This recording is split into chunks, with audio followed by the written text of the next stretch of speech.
this case. Okay, so basically I get to court today. Basically, I'm representing a girl who's being charged with trafficking methamphetamine. Okay. Okay. And basically she's being charged with possession of methamphetamine, trafficking the methamphetamine, and also possession of a firearm. But let me explain to you how I presented my case to the judge. We're there on a bond hearing. You know I have to get up when I explain it. So the judge is like, okay, I don't even know why you're talking to me about a bond. She has an $80,000 bond already, Ms. Ross. Why are you even here? I'm not going to entertain it. I said, Judge, if I may, let me just briefly state the facts for you. She said, we're going out of order. Yes, ma'am, we are. So this is what happened.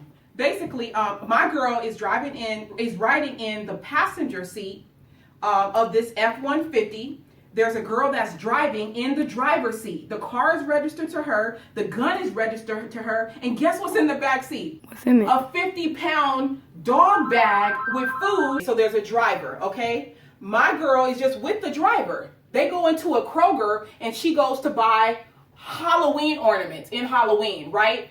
My girl doesn't have any money. She's an epileptic. I hope I'm saying the word right. But basically, she has seizures. Put it like that. Goes into the Kroger, doesn't even have any money, has to call the driver to come and get her to get some money. They go inside the Kroger. They pay for it. They get inside the car, the F-150. They're driving down the street. They get to a gas station. At the gas station, my girl closes her eyes, opens her eyes, and is like, I see blue lights.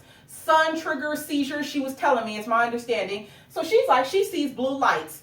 I'm trying to explain to the judge, what 30-some-year-old woman is going to have another girl buying candy for her? Right. Not only that, Judge, I know you're not trying to entertain a bond. This meth was in a 50-pound dog bag in on the driver's side, behind the driver. The gun was in the driver, behind the driver. So, Your Honor, although you don't want to hear my bond, just listen to my reasoning. She has 2 tumors going on. She's epileptic. She's been in jail for 5 months. But get this, the driver whose drugs it was, and the gun, and the car, and the dog food, they had the kilos in it. My girl didn't have anything. The driver posted bail, $180,000 bail.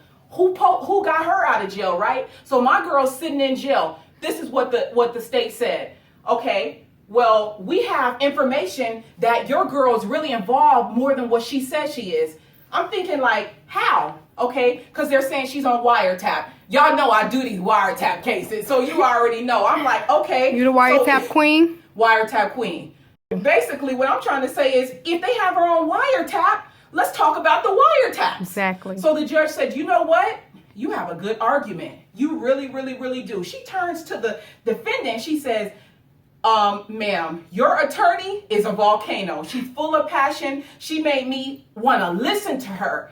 So she said, what I'm going to do, I'm not going to set a lower bond. But in 30 days, we're going to come back and review this. I mean, if the DEA has not taken the case or indicted the case, I'm giving her a bond.